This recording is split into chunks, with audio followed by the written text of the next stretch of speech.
You're too honest. 3 words spoken by a man who would soon find himself in the crosshairs of an extraordinary investigation, the only U.S. president to ever be accused of orchestrating an attempted coup. 3 words that encapsulate the relentless campaign of pressure mounted against the vice president, urging him to forsake his oath and undermine the very foundations of American democracy. 3 words that give us special insight into the mindset of a man maniacally driven by power as he desperately sought to enlist yet another subordinate to carry out his anti-democratic agenda. "You're too honest" was the response that, according to the historic indictment unveiled this week, former President Donald Trump uttered to Mike Pence after Pence refused to bend to Trump's will.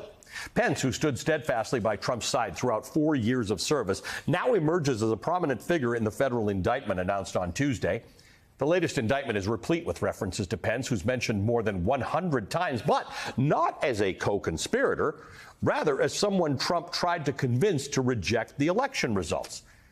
Special counsel Jack Smith introduces fresh specific allegations against Trump, sourced from Pence's own notes. On December 29, 2020, Trump falsely informed Pence that the Justice Department was finding major voting infractions. 6 days later, on January 4, 2021, Pence posted a direct question to co-conspirator 2, whom we believe to be Trump's lawyer, John Eastman, inquiring about Pence's authority to reject the election results. Quote, co-conspirator 2 suggested that it was uncharted territory. Pence then tells Trump, even your own counsel is not saying that I have that authority. There's also a phone call on Christmas Day. Pence calls Trump to wish him a Merry Christmas. Trump allegedly shifted quickly to talking about January 6th, pressing Pence to reject electoral votes. Pence pushes back again.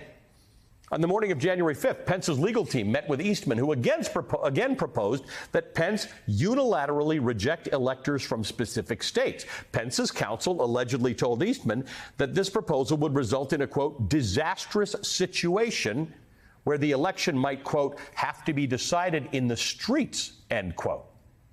Trump's pressure on Pence continued in the days leading up to and on January 6th. We witnessed the public pressure campaign in Trump's tweets and during his speech at the Ellipse, where he encouraged Pence to, quote, do the right thing, end quote.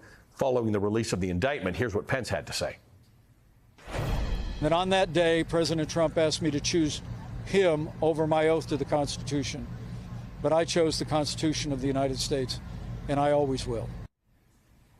It's worth noting that Pence, an attorney by trade, found it necessary to meticulously document these encounters through contemporaneous notes, a legal term referring to a type of evidence used to corroborate a witness testimony. I'm joined now by Olivia Troy, former senior advisor to Mike Pence and the former Homeland Security and Counterterror advisor. Olivia, good to see you. I've been thinking all week. I'm wondering what you were feeling as you read through this document, in which your old boss was mentioned 100 times. I mean, on the bright side of things, he comes up as a guy who stood up for democracy. But what was going through your head? You know, honestly, it was chilling. It brought back so many memories of the moment on January 6th. It actually made me nauseous at times, and I could very visually visualize some of these moments that they were describing, because I've seen some of these moments firsthand in the past in various situations. And look, I never doubted that Mike Pence would do the right thing that day. I know who he is as a human being. I know that he upholds the Constitution and he takes his oath seriously, and he certainly showed it that day. And, you know, I think hopefully this is somewhat of more of a top cover, I guess, for Pence, that now, hopefully, now that there's this official indictment, he can start to speak more freely about the reality of what this was. And, you know, I heard you talking about the too honest thing, and it just made me think of so many times inside the White House when Mike Pence was perhaps too honest when it came to the COVID pandemic early on, or Dr. Fauci was too honest. These were the statements that were made, or the national security person that told Trump the reality about Russian interference in our elections and what was happening. They were also too honest. And when you're too honest, you know, I've also been too honest at times. And he certainly shows his true colors when you do that. This is a running theme on who this man is. And I think this indictment this week was a culmination of a man who's basically run his entire life on lies. And they finally somewhat cut off to him. And I hope that this accountability will actually be seen to fruition. You and I have talked many times about this, in which you have often expressed a wish that Mike Pence were more forthcoming on things than he sometimes has been. In Slate, Alexander Salmon writes, Pence, remember, has at no point been an ally of the case against Trump. He refused to testify before the House panel on January 6 just 9 months ago. His great act of defiance was as much an act of self-preservation. He preferred not to. Instead, he wrote it all down. When history asks, what did you do, Mr. Pence, when the revolution came, the former vice president will hold his head not very high and say, I took dictation and let someone else figure it out. What do you think of that evaluation? You know, I have been very frustrated with my former boss. I have, defended him at times, but I have also been critical of him. And, when you work for someone for over 2.5 years, as I did as a career national security person, that's hard. It's hard to do that. It's hard to be critical of someone publicly, because that's just not what we're trained to do. We're trained to keep our mouth shut and stay behind the scenes. That's certainly, I've chosen a different path. But I think that Pence should reevaluate how he wants to be seen in history. He, I believe, should have been more vocal.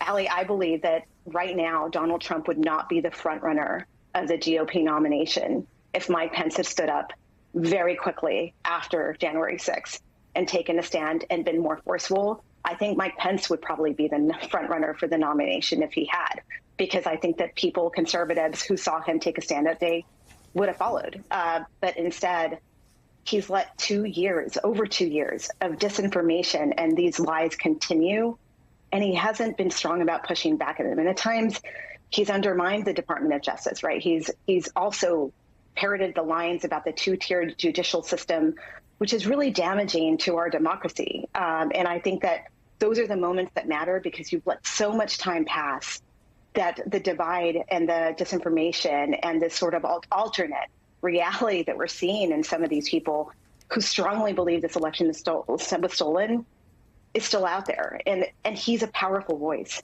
because he lived it and he saw it firsthand. I had a conversation with Tom Nichols a few minutes ago about how conservatives, including yourself, how do you talk to other conservatives about this, who got some whataboutism going on about the upcoming election? At this point, there are 4 people running for the presidential nomination, the Republican nomination, who have been critical of Donald Trump and feel that this trial should go forward. Everybody else is in lockstep. And a whole lot of moderates and conservatives and independents in this country say they got issues with Joe Biden, and, maybe they'll consider what the Republicans have on offer. How do you have that conversation with them, that this isn't about wages or inflation or whatever it is, it's actually about democracy? Yeah, well, look, I'm all for less regulation and lower taxes, right? That's what makes me a conservative. But I'll tell you what else I'm for: democracy.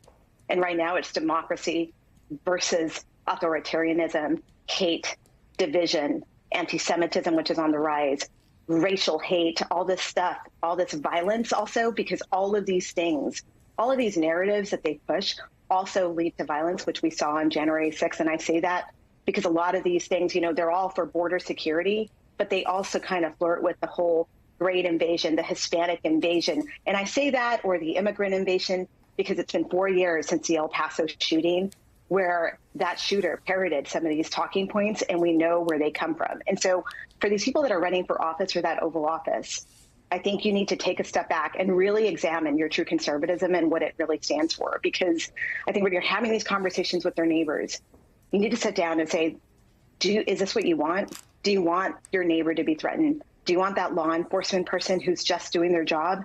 Do you want them to live their life in fear because they're facing threats because of statements that are being made by people who want to be populist leaders who are just spreading lies?